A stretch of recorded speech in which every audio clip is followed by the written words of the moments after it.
Imagine waking up tomorrow morning, and the moment you open your eyes, Yeah. every single debt you owe is just completely, permanently erased. Like completely gone. Right. The mortgage, the student loans, credit cards, all of it, gone.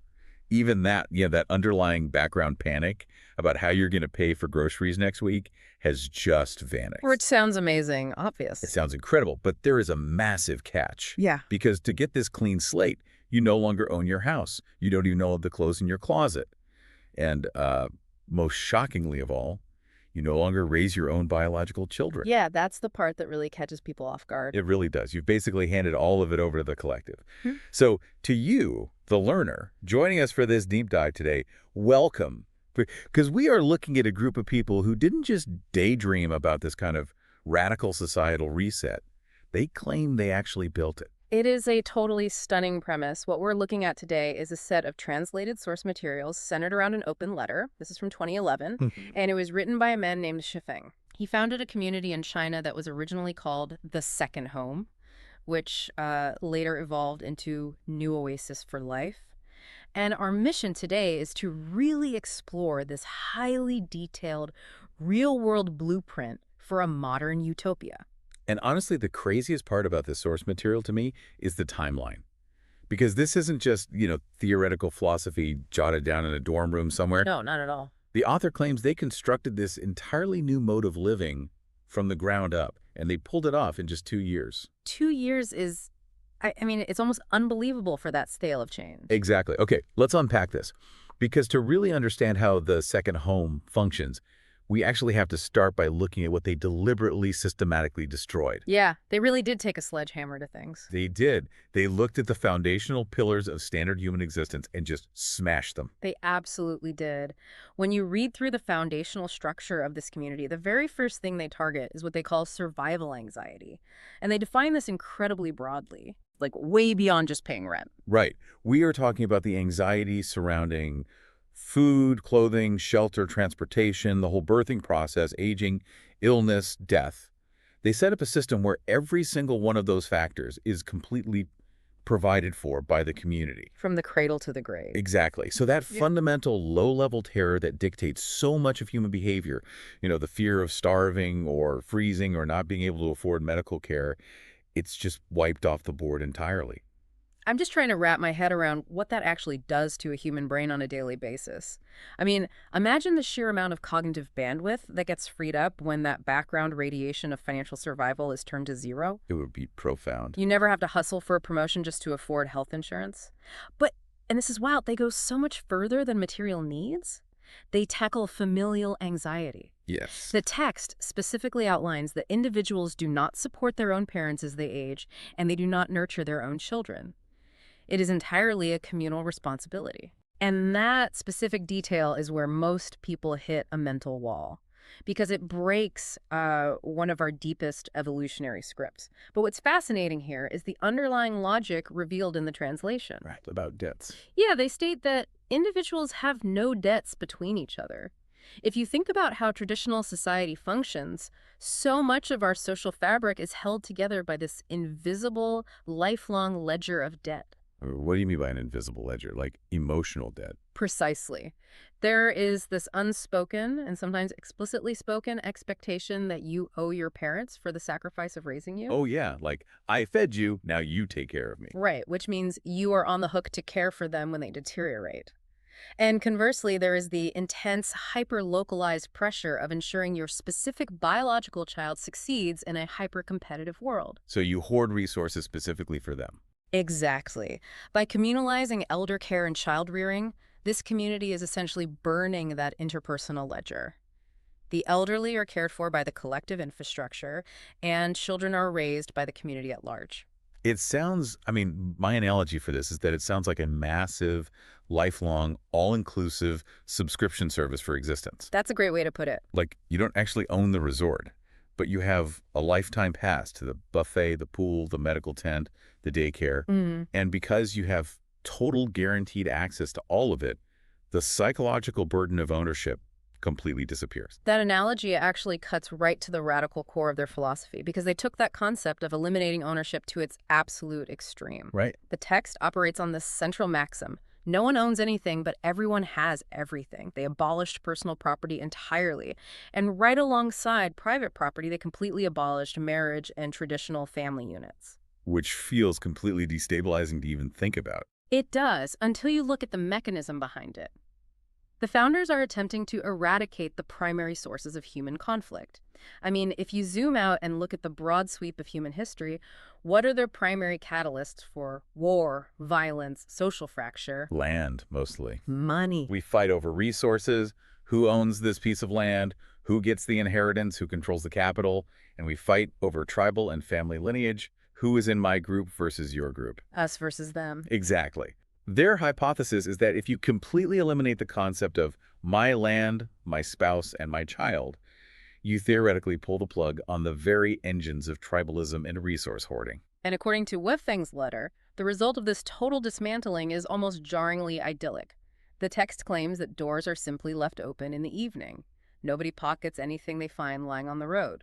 Trouble and theft are practically non-existent. It paints this picture of absolute serenity. It really does. Mm-hmm. But I have to be honest, reading through this, a massive alarm bell started ringing in my head on behalf of anyone who has ever tried to coordinate a group of human beings to do literally anything. You're thinking about the logistical nightmare of sustaining an all-inclusive resort where nobody actually gets paid. Exactly. Here's where it gets really interesting. Yeah. Because if nobody owns anything, and there's no traditional family hierarchy to enforce discipline, and nobody is afraid of starving, who is actually in charge? Right, who is making the schedule? Yeah. Who makes sure the communal toilets are scrubbed, or that the crops are harvested to produce this unlimited food?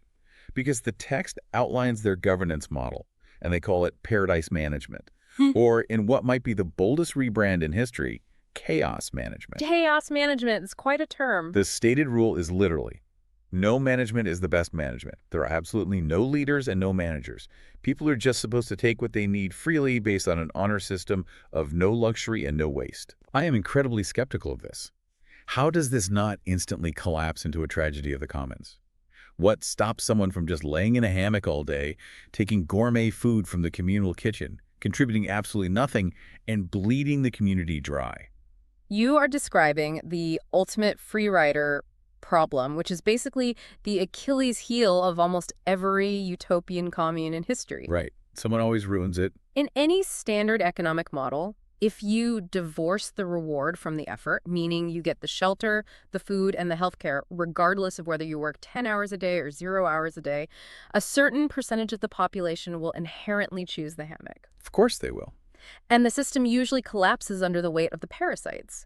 But the text addresses this directly. It states plainly, Rule 8, no one is lazy and everyone refuses to be parasitic. But saying nobody is lazy doesn't magically rewrite human nature. I mean, I can declare my house a no-dust zone, but I still have to vacuum. Right. It sounds like magical thinking until you dig into the specific social mechanics they're relying on in place of traditional management.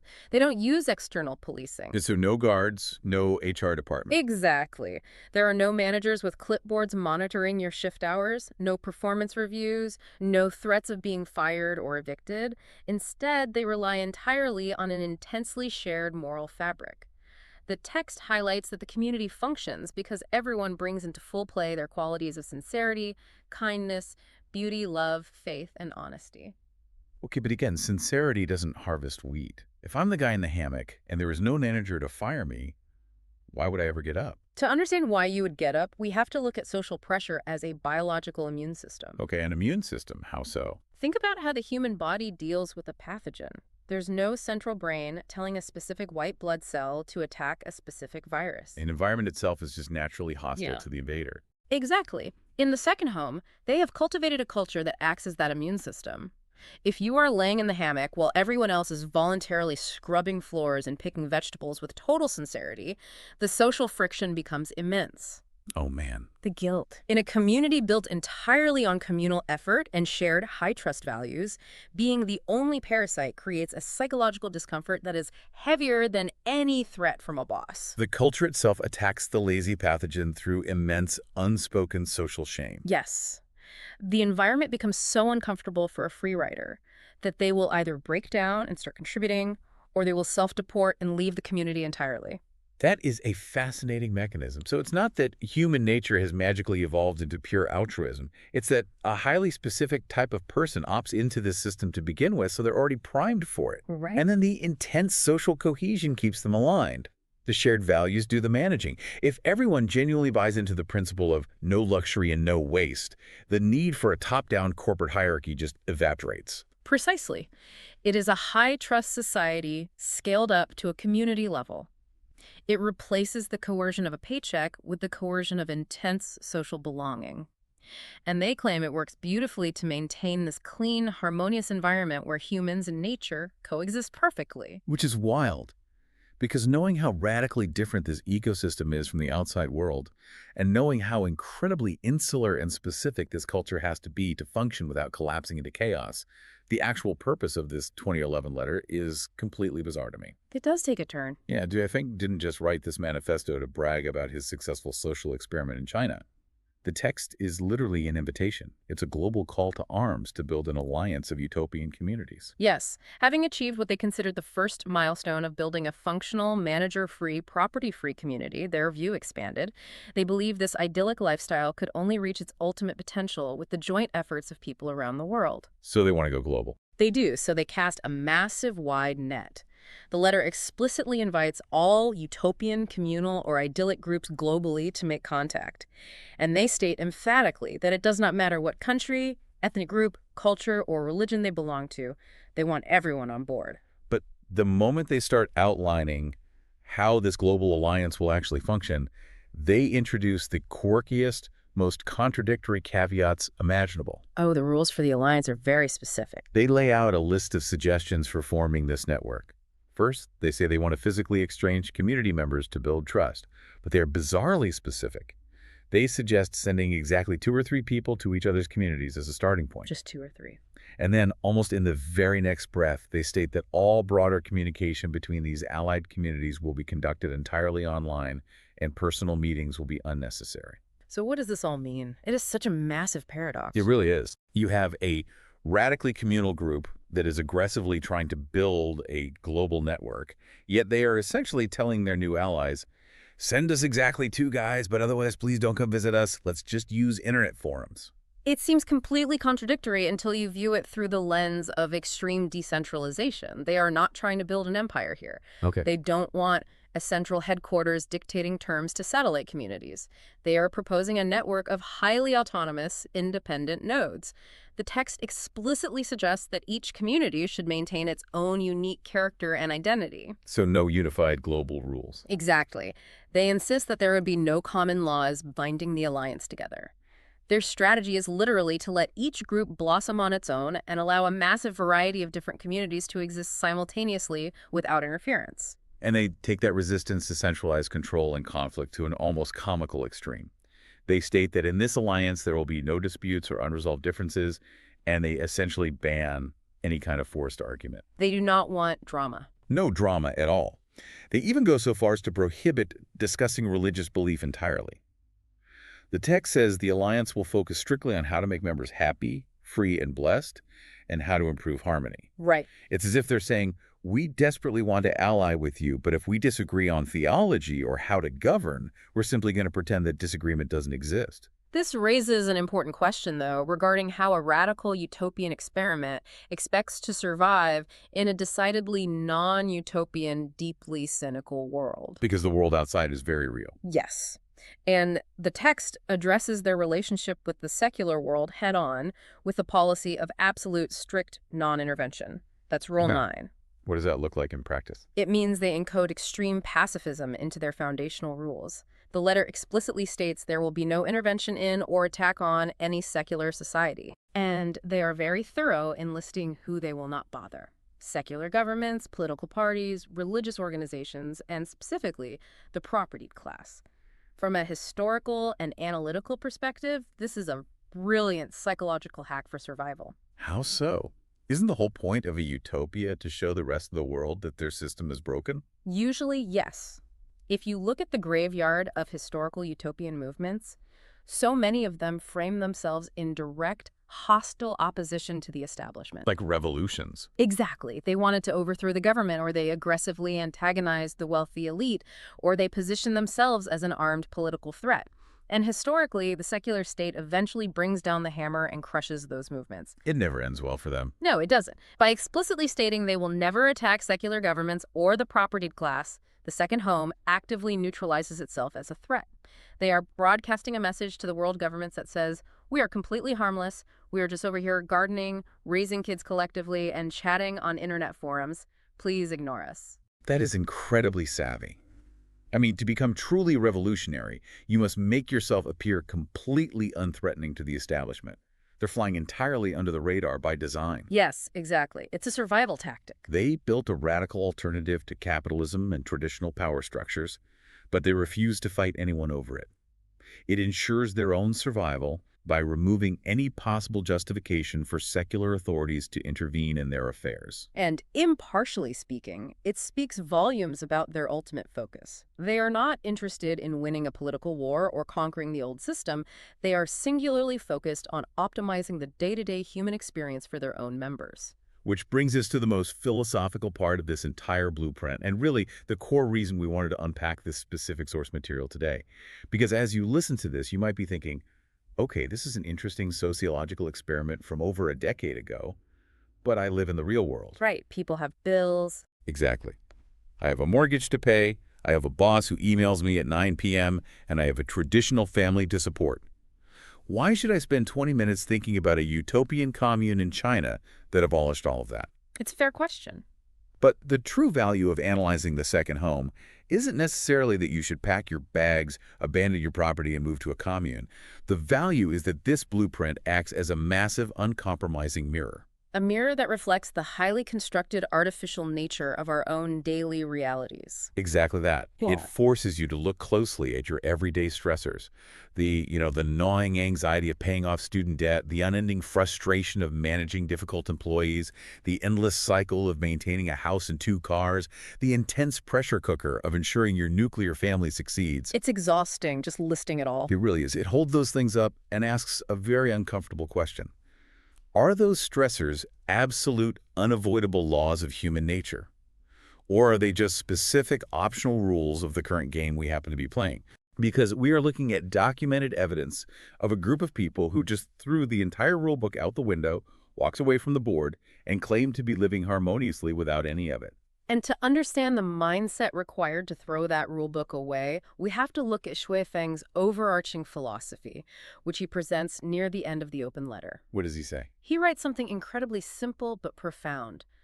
Life is a game which we should make as enjoyable as possible. Wow. He points out the ultimate equalizer, noting that no one can escape death, so why do we not just live our lives to their fullest? When you synthesize every radical concept we've explored today, the total lack of private property, the chaotic manager-free environment, the strict avoidance of political conflict, the communal families, it becomes crystal clear that the second home is not just an economic model. It's bigger than that. Much bigger. It is a literal ground-up attempt to redesign the game of life, to maximize human joy and minimize human suffering. They look at the board game of modern society, decided the rules were inherently rigged to create anxiety, hoarding, and tribal warfare, and they simply refused to roll the dice anymore. They invented a new game with new mechanics. They recognize that the accumulation of massive wealth or the prestige of a powerful family name offers absolutely zero protection against our shared mortality. We all end up in the same place. Exactly. If the endpoint is identical for every single human being on the planet, their logic dictates that the only rational objective is to make the journey there as peaceful, stress-free, and harmonious as possible. By deliberately removing the mechanisms of ownership, familial debt, and top-down management, they believe they have removed the primary obstacles blocking that joy. It is such a profound and startling reframing of how we spend our time. We burn so much of our energy, our health, and our mental bandwidth trying to win a game that we never explicitly agreed to play. We just inherited the rules. Right. We just inherited the rules from the generations before us and assumed they were permanent.